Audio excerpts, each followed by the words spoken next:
जोहार गे आपे सामान को सगुन दाराम मेना यूट्यूब चैनल तकराना रे अलिंग मन धुनु टुडू आपे को तलाते मिट्टा नवा वीडियो के सेटर करना असली नवा वीडियो पे मुझे पे नेला जदी वीडियो पे कुसिया एनखान लाइक पे शेयर पे और चैनल हो सब्सक्राइब पे।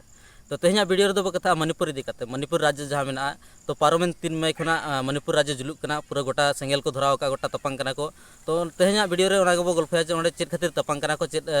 हुयु कना ओंडे तो ओना को बेस धरा बाड़ाय लगिन तेहना वीडियो नवा जहाँ मेना तो मुझे नेल तावन पे नवा वीडियो रे पूरा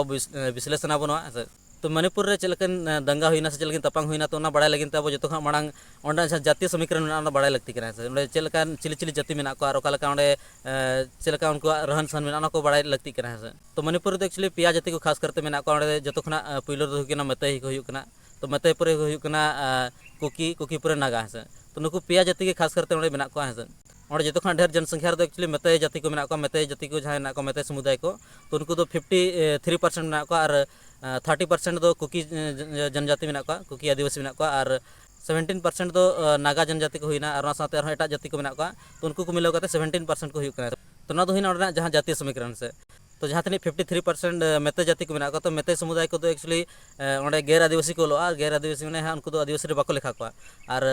कुकी और नागा तो आदिवासी कना को है। तो ओंडे जहाँ तक मेते समुदाय में तो उनको जहाँ घाटी क्षेत्र में उनको ओड़ा दुआर को बना दाड़ा घाटी क्षेत्र एक्चुअली टोटल जहाँ तक क्षेत्रफल में तो टोटल क्षेत्रफल ओंडे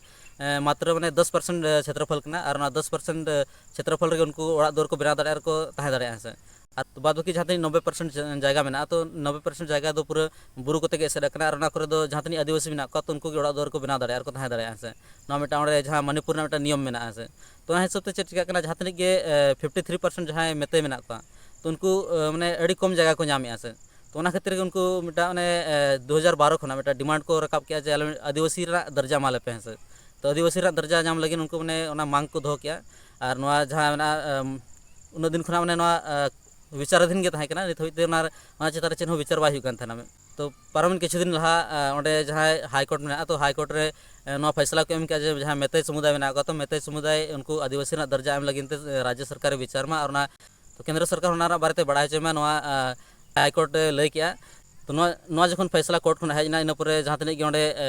नागा जनजाति को हुई कुकी जनजाति जहाँ आदिवासी जहाँ तो उनको को विरोध किया से और को विरोध किया जे जदि उनको आदिवासी दर्जा को नाम किया एनखान जहाँ तक अत हसा में जगह जमीन जगह को मेना जो रेज चो से चेदा से मेते समुदाय जहाँ में तो उनको तो मैंने विकसित गया को ऑल पढ़ाव गया को और जो किसान ओंडेन को मैंने समुदाय कना को से। तो लेकाते जदि उनको आदिवासी दर्जा को नाम किया एनखान आदिवासी जहाँ तक हक अधिकार में जो आको को हतावा है से आकोरेन होड़ मांग गया को माने लहा कना को एनखान जहाँ तक सरकार सुविधा में जहाँ आरक्षण को हुईना एमान को हुईना तो आको कब्जा हुआ से आकोरेन होड़ को संभाव को से। तो उनको को विरोध किया जहाँ कुकी जनजाति को जहाँ उनको को विरोध किया। तो विरोध रे 3 मई हिलो all tribal student union Manipur जहाँ में तो उनको मिट्टा आदिवासी एकता मार्च को उड़क किया और एकता मार्च रे एक्चुअली अयुब बेड़ा खान के मैंने बबेते जहाँ मेते समुदाय में तो मेते समुदाय कुकी समुदाय तलारे मैंने तपांग हुईना से तपांग एहबना तपांग मैंने नित जारी कान गया पूरा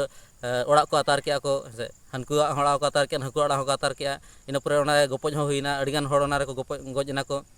नित हबीते जहाँ खबर नामों मैंने 100 खा जास्ती को गजना और मैंने 200-300 होड़ खा जास्ती को घायल से। मेखान खुना संख्या और बढ़ाव हुई दाड़ा चा से उनका अड़िगान जगह नौका हुई जहाँ लेखा से जे बाको दो से। तो सरकार पहाटा से खुना मैंने 10टी जिला रे 144 को लगाव का धारा 144 को लगाव का। तो को कथा जहाँ में को एक्चुअली मैंने टीवी मान को जहाँ चर्चा बांग चला को इदी कते कथा बांग चला तो को हुई दरकार चा से नौका दंगा जहाँ हुई बड़ी हुई से जो तो आको लगिन हो जहाँ मेते समुदाय में उनको लगिन हो और जहाँ तक आदिवासी में उनको लगिन हो जो लगिन नुकसानदायक गया से। तो को कथा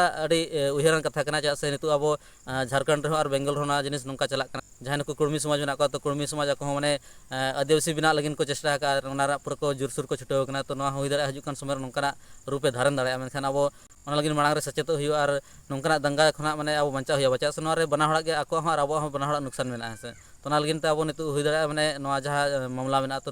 कथा करते आपसी जहाँ चर्चा करते मैंने अब चाबा दाड़ा अब से। तो अक्तो को कम गया तेज वीडियो एक्चुअली नोड़े मुचाद चा से नित मैंने बबेते चाँदो हसूर इदीना तो खातिर तेज वीडियो नोड़े मुचाद। तो नेपाम बार मिट्टा नेक्स्ट वीडियो रे हुई दाड़ा नवा टॉपिक रे चेहरा धारा उन सब चर्चायाबो। तो लगिनते आपे सानाम ठेन खन विदाय लिंग हताया मा तबे सानाम को लिंग भाटा से मुचाद रे लसणत गॉड जोहार।